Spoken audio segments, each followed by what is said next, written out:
Good afternoon, everyone. On behalf of the Elsevier South Africa team, I would like to extend a warm welcome to everyone to this year's Library Connect. We would have really hoped that we would be meeting in person for this experience, but we are really glad that you could join us online. My name is Taneshri Modli. I'm the customer consultant for Elsevier. Joining me today are my colleagues John Sturley, who is the account manager for Elsevier, Lucia Skumbi, who is the Senior Customer Consultant for Research Intelligence, Dion Lubber, who is the Solution Sales Manager for Research Intelligence, as well as Mohammed Sayed, who is responsible for marketing. Just a few notes before we begin. Please do use the question and answer box if you have any questions throughout the session. The Q&A will be addressed in the last 15 minutes of today's session. We are going to endeavor to answer as many questions as possible. However, we will only have 15 minutes available, so we'll try to do as many as we can.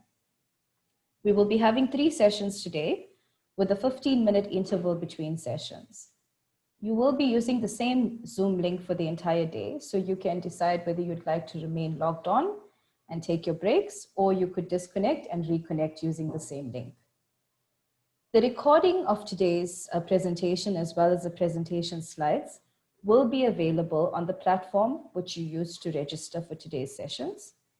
They will be available tomorrow for a period of 3 days, and you can download them from the platform. We also encourage you, if you can, to please visit the exhibition center on the website and really get a feel of if you were at the Library Connect. At these exhibition stands, you can get valuable product information about the Elsevier portfolio. And without any further delay, it is my pleasure to introduce today's speaker. Ilan Skem is the Director of Elsevier Foundation and External Partnerships. As the Director of the Elsevier Foundation, Ilan drives technology-enabled partnerships to advance diversity in science, build research capacity, and support global health around the world. She has been an integral part of the Foundation's growth since joining our program in 2008. In addition, Ilan currently serves as Elsevier's Director of External Partnerships, building on 15 years in corporate relations and responsibility roles, and focusing on key technology, gender, sustainability, collaborations. In August 2020, Ilan was appointed the Chair of the Executive Council of Research for Life, a UN publisher partnership to bridge access gaps for researchers and doctors in developing countries. Ilan, it is my pleasure to introduce you today, and please feel free to begin your session. Thank you so much, Taneshri. It's an honor to be here with you today, and I'm very excited to share with you some of the work we've been undertaking over the last year. And I'll be particularly focusing on the power of data to advance the SDGs. This is a new report that we have created with partners, with our analytics colleagues, and many more have given input. So I'll be walking through, setting the stage a bit, diving into the report, sharing with you what's new, what's special, what's shocking, sharing a bit more about the methodology. So how did this effort work to match research to the SDGs, and also share with you, I think probably the newest element in this report, the gender piece. How does gender intersect with all of the SDG areas? And then finally, I'll close with some good news about the SDG Publishers Compact, and we'll go to Q&A. So let me start by really setting the scene for you, if you will. The UN Sustainable Development Goals, as you know, were launched in 2015, and we're talking about basically 17 broad goals, 169 underlying targets, and these form a blueprint for society to become more sustainable for future generations. And I think the most important point to make is that all UN members have signed up to achieve these goals by 2030. But I think, as we're all aware, we're not on track to achieve these goals as of 2020. And last year, the UN issued an urgent call to accelerate progress. So moving beyond awareness raising around the SDGs to really looking at what we can do to act, and to act quickly and decisively in an integrated fashion. Let me just underscore that Elsevier is very committed to the SDGs. Our parent company, RELX, is a signatory to the UN Global Compact. That's kind of the business arm of the SDGs, which is a commitment that companies and businesses make to adopt and advocate for sustainable practices. We have, I should add, back in 2015, on the eve of the launch of the UN Sustainable Development Goals, we launched our first report to map the state of SDGs in all the different areas. And what's kind of incredible today with our report 5 years on to commemorate the 5th anniversary is just the exponential growth in research from 380,000 articles at that time in a 5-year period to today with 4.1 million articles covering the areas of the SDGs over the last 5 years. So you're just seeing an explosion of research. So I want to note that it's not just through our analytics that we are looking for ways to contribute and to provide insights into what's happening in SDG research, also through our publishing divisions. We've been highlighting important research that is commissioned directly to address the SDGs. And a good example of this is the Lancet commissions, such as the EAT Commission, designed to address major challenges related to hunger, obesity, planetary health. And to give you an idea of the reach of something like that, it had something almost 6,000 articles in the media around the world, 118 countries, and over 1 million shares on social media. So, you know, we have seen that it can make an impact in terms of really calling attention to critical issues. So I'd like to underscore that we see our biggest contribution in combining our unique insights in content, data, and analytics with the networks and expertise that we have access to in the research community, and that includes you as well. We can work together to develop tools to achieve significant progress. So what are we doing in 2020 and during the Decade of Action? Well, first off, we have reconfirmed our commitment towards the SDGs. We've published this report looking at what's, where are we 5 years on? But we're also the first signatories and the leaders in the UN SDG Publishers Compact. And I'll end with that, as I mentioned. And I want to note that although we promote and we produce research in all 17 areas, we have strategically focused. We're really focusing here on 4 areas where we feel we can make the biggest difference. And that's health, gender equality or inclusion and diversity, reduced inequalities, and climate action. So let me just note that the launch of our report coincided with the UN Global Goals Week. That was at the end of September. And the goal is really to show how research plays a powerful role in enhancing societal change. So, and the goal has been in analyzing this 4.1 million articles in the SDG areas is to really help researchers and institutions navigate the sea of information. So our analytics are meant to better understand sustainability science, to understand the extent to which sex and gender are taken into consideration in each of these research areas, because that is an essential element as well. And we've also examined scholarly impact and collaboration and made all of these data sets available to whoever would like to examine them.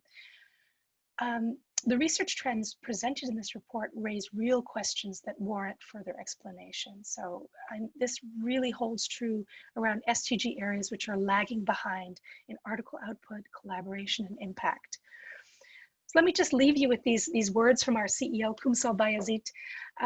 We see the report as a call to action for all actors in the research community to explore the findings so that we can really move towards concrete, impactful actions to advance the goals together. Moving on, I want to share with you a couple of the key trends. I mentioned 4.1 million articles, and what we see in that body of research is that I'm now looking at the circle diagram in the left-hand corner, upper corner, is that health had the most articles, 3 million. And this was followed by SDG 7, clean energy, with 383,000, and climate action coming in for a strong third place with 180,000. The SDGs that experienced the most growth were all related to responsible consumption and sustainability. So I'm looking now directly below that. Sustainable cities grew by 13.1%, responsible consumption by 11.6%. And we're also seeing that articles with the most impact, if you're using this field-weighted citation index, came from clean energy, SDG 7. And their publications were cited 49% more than the world's average. So you're seeing a huge amount of attention on environment and energy, responsible consumption, etc. The lowest impact in terms of article citation was quality education, and the papers were cited 4% less than the world average. So that's one of those gaps that we need to be really aware of. In terms of strongest international collaboration, again, we're looking at environmental issues, so SDG 13, climate action. You're looking at 34.5% of the papers featured international collaboration, which is amazing. This is followed by life below water, 31.7%, life on land, 32.5%. And then if you look at the other end of the spectrum, the zero hunger only had 11.2% of international collaborations, which is deeply concerning. Articles that featured an academic corporate collaboration, which I think you can safely say usually translates into results in quick translation of research findings into practical use, was in the clean energy field, not surprisingly. And again, lowest for quality education. Most of the research relating to the SDGs stems from high-income countries.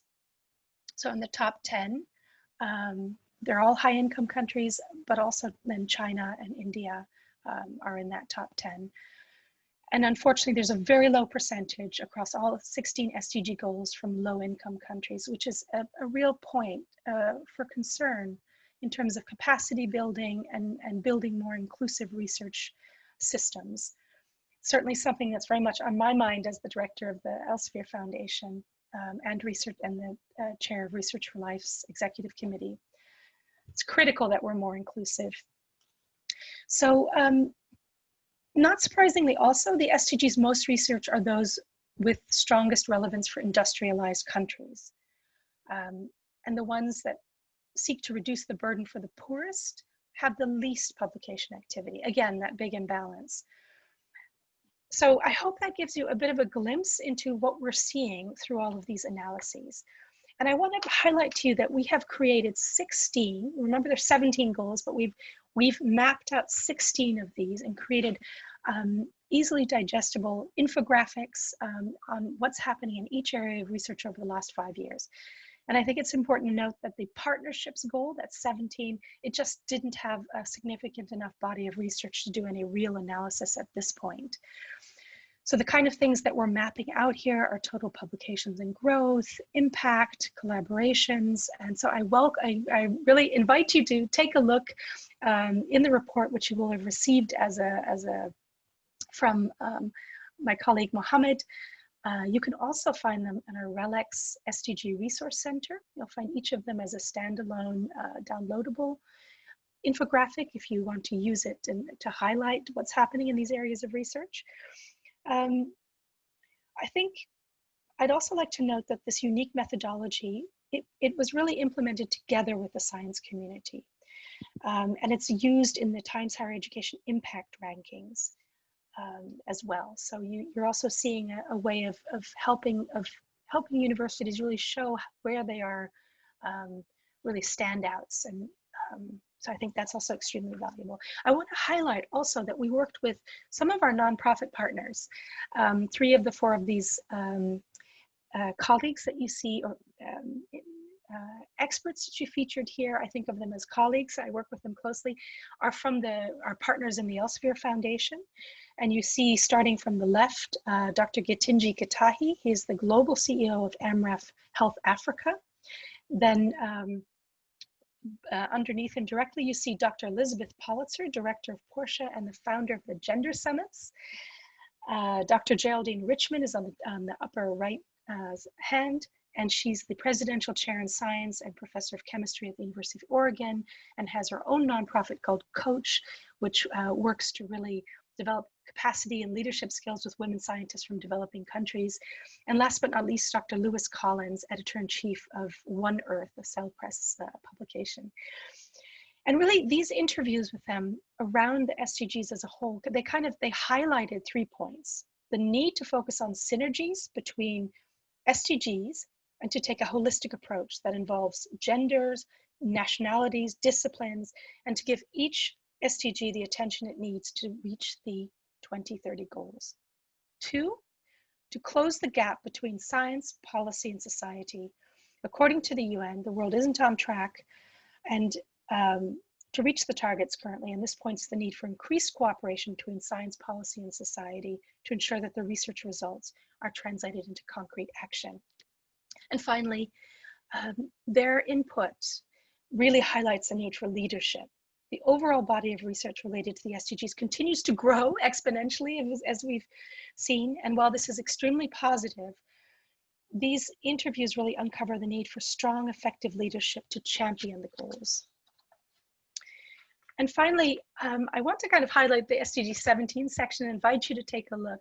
We've shared much of the work that we do in my team with the Elsevier Foundation. You can see the Organization for Women in Science for the Developing World featured here.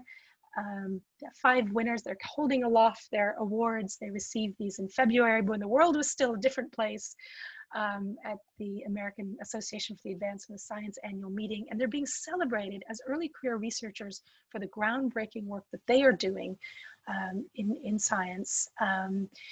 And each year we have an African winner, and I want to highlight that the president of OWSD, Dr. Jennifer Thompson, Professor Emeritus from the University of Cape Town, is standing second from the left, holding her arm up in a salutation, and she's been a driving force for OWSD and our partnership. So I wanted to highlight that for our South African colleagues. We've also highlighted the work of Research for Life, which many of you will be familiar with.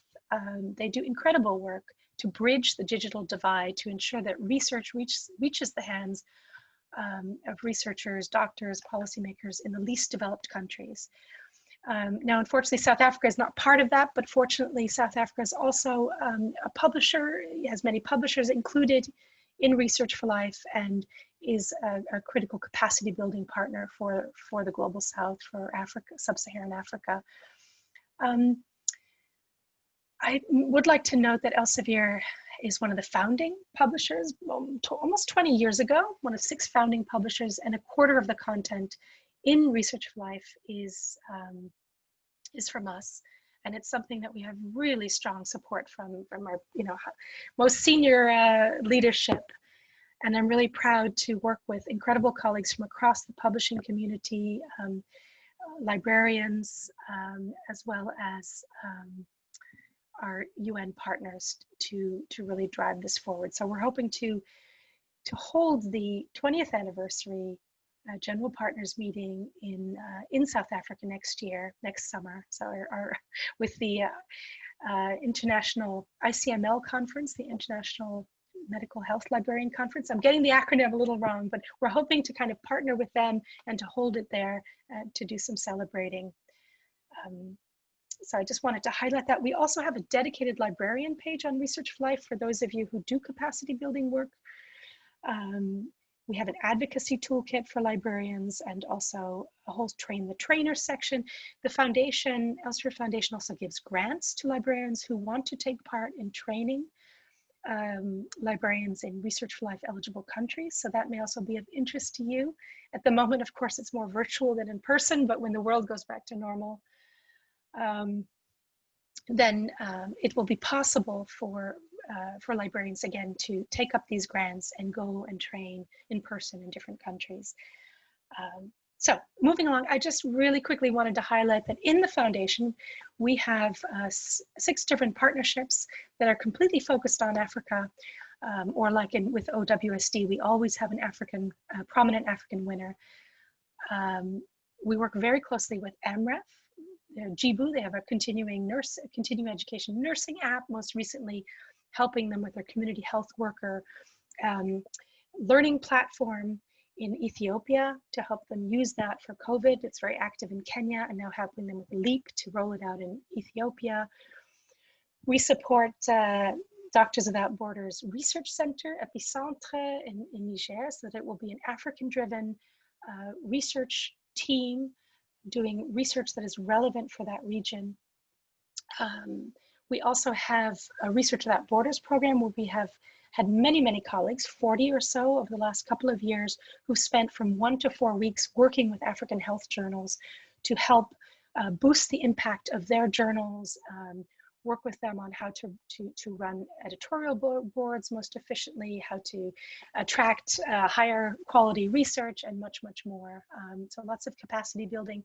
And I must say that our colleagues who've taken part learn so much and are grateful for the chance to share their knowledge, but also to learn what it is like to undertake research in sub-Saharan African countries. And those are journals in 10 different sub-Saharan African countries. And I'm happy to share more if you're interested. Let's see, I think I better move along, but this is my favorite subject, as you can tell. And maybe just quickly, Dr. Geraldine Richmond, who was one of our interviewees, one of our experts, you see her in the bottom right-hand corner. And she's featured at a Water First workshop that her nonprofit coach undertook. This was in Accra. And what we do is we support women researchers in water to come together, and mostly early career, but also mid and senior, and to share best practice. And the goal is really to develop more Pan-African collaboration and to work across discipline areas. So really very SDG focused. All right, moving along. So now I'd like to deep dive into really more of the methodology, and do bear with me, this isn't my area of expertise. This is the work of 2 colleagues within Elsevier, Bamini Jayabalasingham, who is our Senior Analytical Product Manager, and Chris James, our Senior Product Manager with SciVal. And they have been working very hard over the last few years to develop this methodology, SDG matching basically research to the SDGs, and this is the basis for this report. So all the analytics stem from this work. And I just want to highlight that there is a very real challenge that stands in the way of showing the impact of research to the SDGs. Research is very distant from the achievements targeted by the goals. And in this slide, you see that research depicted on the left, you can see that it leads to a number of changes, ultimately, in practice, in the creation of tools, the development of policies, which can then impact the targets and the overall goal. But it's definitely needs work and translation to show that impact, because research tends to be very esoteric, as we know. Now this flowchart, really what I wanted to share with you was the fact that this is a whole process, and it's a work in progress, continues to be very much an effort that is done hand in hand with the research community. So to better understand the scope and the reach of sustainability science, our data science teams are working with experts to create a Scopus search query for each SDG. So I'm going to just briefly describe for you how it works. And this has resulted in curated SDG publication sets. And each search query has been used in SciVal to generate predefined research areas and to help researchers and institutions track and demonstrate progress towards the targets. And what we're now asking research to give input to further identify research that supports the SDGs through a special matching tool, which will also highlight any gaps in the knowledge base and help inform decisions about future lines of investigation. So in a moment, I'll show you our call to action, and this is also where you can help. So feedback from the research community is really essential to improving the accuracy of this mapping that we are undertaking. And to gather consensus on the initiative in 2019, we began partnering with a number of universities, University of Southern Denmark, the Vrije University of Amsterdam. This is through the Aurora Universities Network, and the University of Auckland, working together to share best practices. And they are collaborating with our data analytics team bringing their own data and expertise to improve the publication mapping, both via search, queries, and machine learning techniques. And human curated data sets from the Aurora Collaboration, University of Amsterdam, Vrije University, and Pontificia Universidad Católica de Chile will also be used to help validate the methodologies. So again, a work in progress, a rich collaboration. I also want to highlight that all of the data sets are on Mendeley and freely downloadable. So if you have colleagues at your university who would be very interested in this, or you yourselves would be interested in digging more into this, you can find them on Mendeley, and I included the URL there. So next steps, we'll continue to build the database by increasing awareness. We'll validate the SDG queries against the data sets and more. And you can see here one of our partners from the University of Southern Denmark has also kind of really endorsed this important collaboration. This was the SDG matching tool, the call to action. So it would be wonderful if you could also help share the news with researchers in your university and get them to help us with this massive matching exercise. It really will help us understand SDG research even better. And now I'd like to shift to an area that I find deeply inspirational: sustainability through a gender lens. Now, this work that I'm sharing with you comes from the International Center for the Study of Research and was undertaken by 3 colleagues at Elsevier, Rachel Herbert, Holly Falk-Krasinski, and Andrew Plume, who is the director of the Institute, the ICSR. And what it's really sought to do is to understand the intersection of sex and gender into each area of your research. And the inspiration has come from the gender summits, which has emphasized the fact that we need to ensure that the benefits of actions that they really work for both men and women equally. You can't just put everything into SDG 5, gender equality, and think you're done. It has to be integrated really fully across all the different SDG goals. The UN Women Reports has been a real source of inspiration. And then, of course, Elsevier undertook, you may be aware of this, gender research analysis, our 2020 report most recently, but the basis for this work was the 2017 gender report, using cluster analyses and visualization of Scopus data. So moving along, what they have done, just bear with me for one moment. I want to do this work justice. Let me share with you our initial study results and the details which are presented as a preprint on SSRN. So you can go ahead and read the whole article and the research yourself. It's available on our preprint server. So what we have sought to do is to build a query, a keyword search, to identify publications that include sex or gender. And I want to note that this work has really built off of the work of our colleagues Bamini and Chris. So identifying publications that use sex or gender research for each of the SDGs. So each piece of research builds on the next.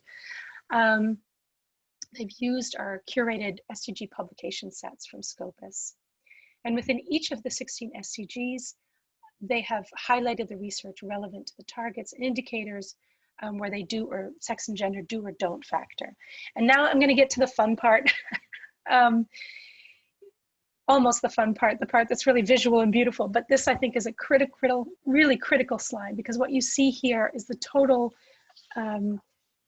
you're seeing all 16 SDGs listed. In the second column, you see the count of publications identified by each SDG query, the keyword search, applied to the 2018 Scopus data. And this represents the research corpus for each SDG. In the third column, the count of the SDG corpus publications that also include publications identified by sex and gender. And in the fourth column, you see the 16 SDGs ranked in descending order by overlap proportion. So SDG 5 is obviously at the top with 95% overlap, and SDG 7, affordable and clean energy, only has 1%, is at the very bottom. The figure on the right, yeah, okay. So now I'm going to go right a little more inside. The figure on the right, figure here that you're seeing graphically represents the data, and you can see that there are only 2 SDGs that have more than 60% overlap between the SDG research and the sex and gender research, and that is SDG 5 and health. Let's look at them in more detail. This is SDG 3, good health and well-being, which represents the total research corpus, and the map shows 8 topical clusters relevant to the SDG 3s. And I think if you remember, health had the most, something like 3 million articles, so it's a massive corpus of research. And what you're seeing here is that if I move on to the next slide, you're seeing that sex and gender is really fully integrated in the top half. That's where it's yellow, and that's more around treatment. But as you get down to more the cell biology in the bottom half, where it remains rather blue, it's very unevenly spread. And this is despite calls for sex and gender-based analyses and research across the spectrum of life and biomedical sciences and human health. And this is expressed in the policies of major funding bodies such as NIH, the Canadian CIHR, European Commission, and UKRI. So there's work to be done here, even though this is not a bad result, but there's more that needs to be done at the basic science level.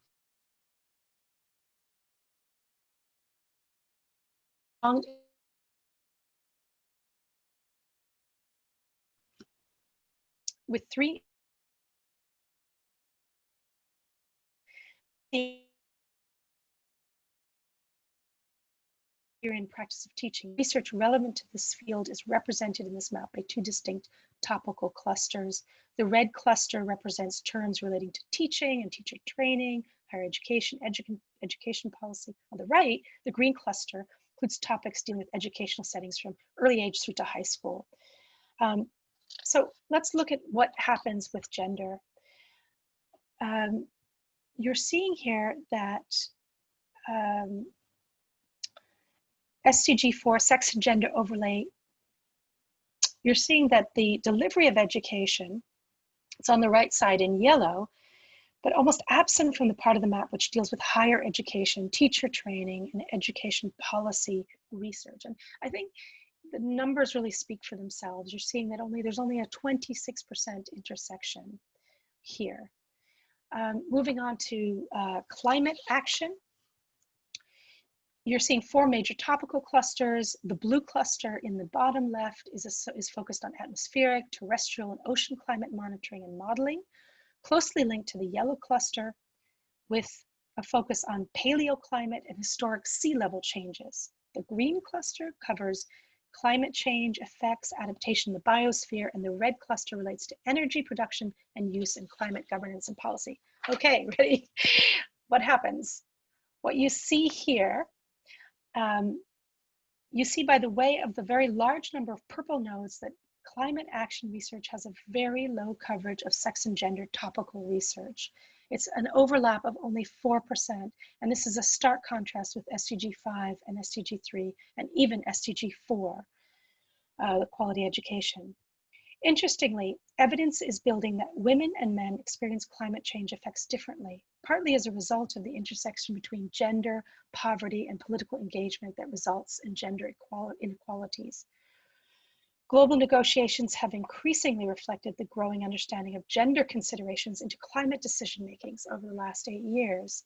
And this suggests a real need for more climate action research to account for and include sex and gender analyses.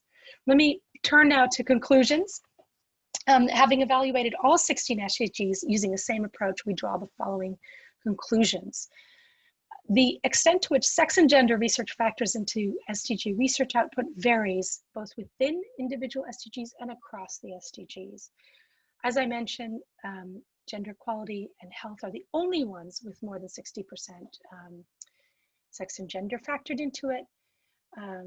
Health has unexpected uneven inclusion in it, and the remaining SDGs have less than 40% of sex and gender factored in. And this means the research is at risk for producing outcomes that are not inclusive.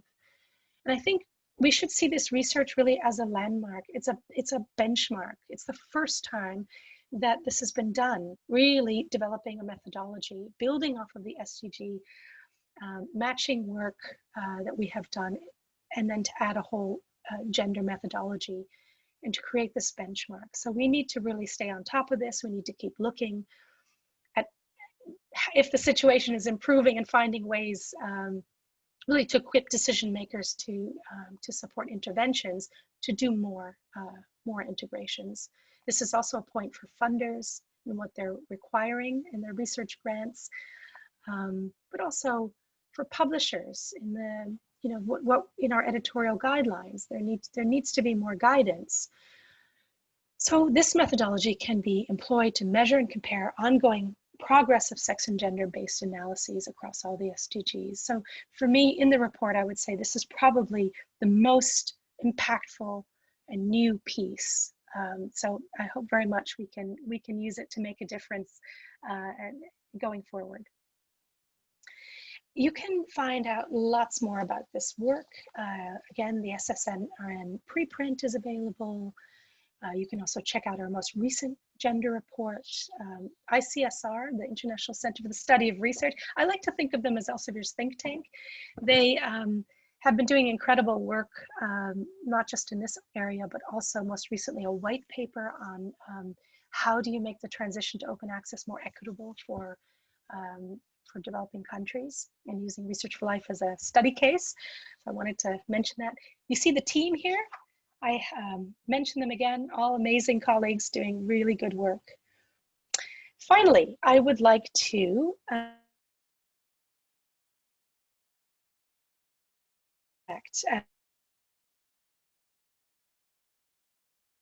and it's really been a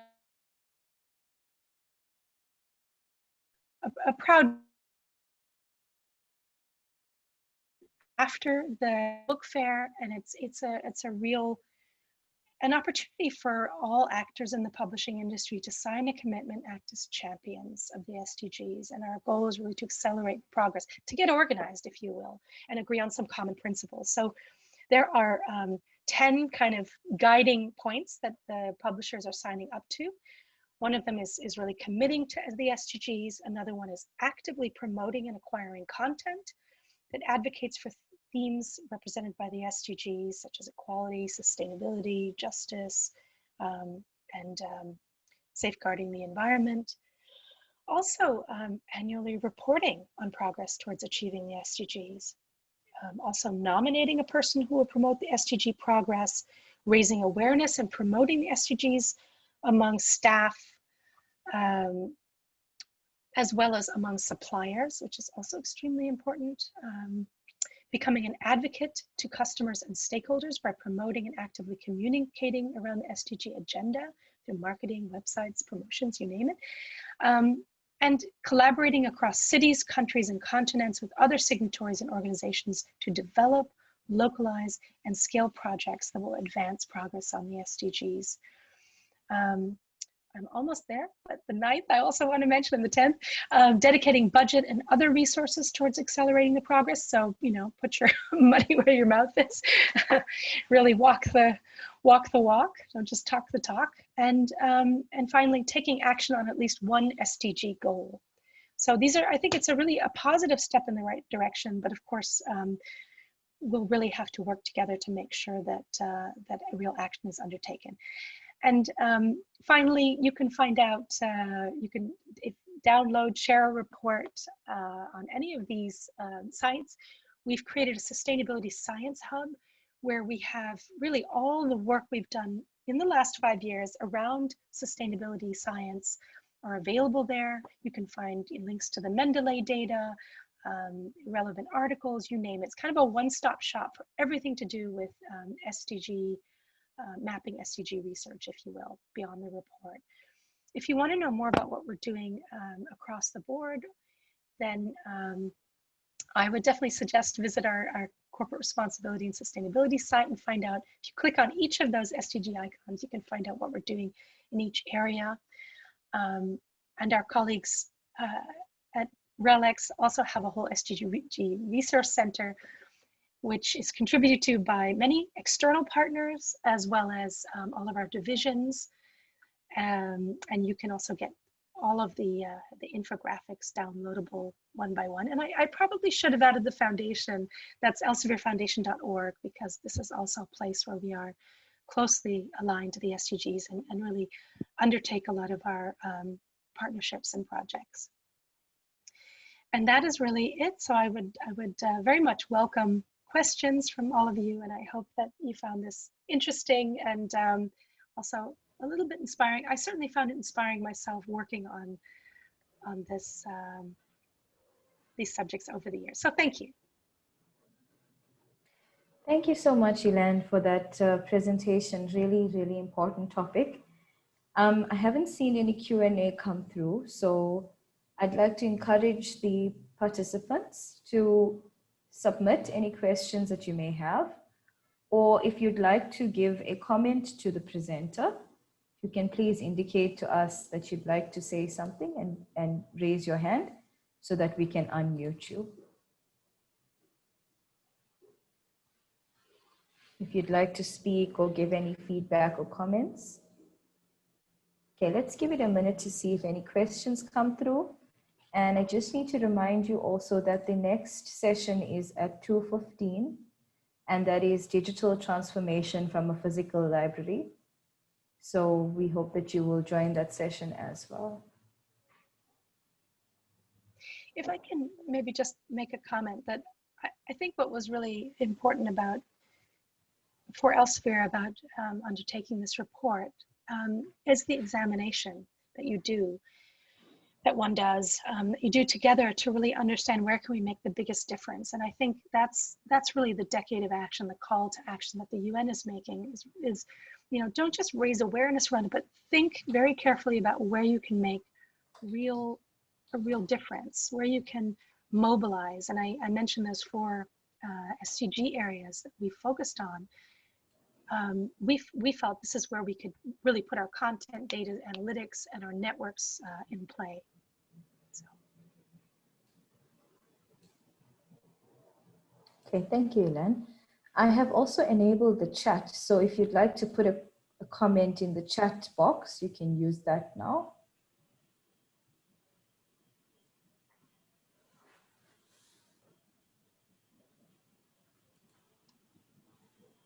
Can we make a comment from the panelists?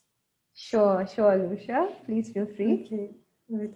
Thank you so much, Ilan. That was really a very comprehensive overview of the big project. I'd like to also mention to all the attendees, those of you who have access to SciVol, it's possible to use SciVol to analyze the SDGs on an institutional level. I know that the universities are very busy at the moment looking into their contributions to the Sustainable Development Goals. So please do reach out to me if you haven't attended our refresher course. I've got videos available about that, and we can also set up a one-to-one session on those. If you don't have SciVol, but you want to use the methodologies that are available in Mendeley data, you can also reach out to any of us, especially maybe Dineshri and myself, so we can help you to modify those so that you can run the queries for an institutional level as well, so that you can see what is the specific university's contribution to SDGs. There are also tutorials on SciVol, unfortunately not in Scopus, but please do reach out to us if you need any support to look into what the universities are contributing. Thank you, Lucia. If I can add to that, on a country level, we're preparing a panel and discussion around this subject with Science Forum South Africa, and so we'll have data available about what's happening in South Africa in terms of SDG research. So that may also be very interesting to you. I'm sure the university level is most interesting, but the country level, I think, will also be really probably quite inspiring. I know that South African universities are very focused on creating research that is meaningful, community engagement, and all of that. Yeah, very good news. Thanks for that.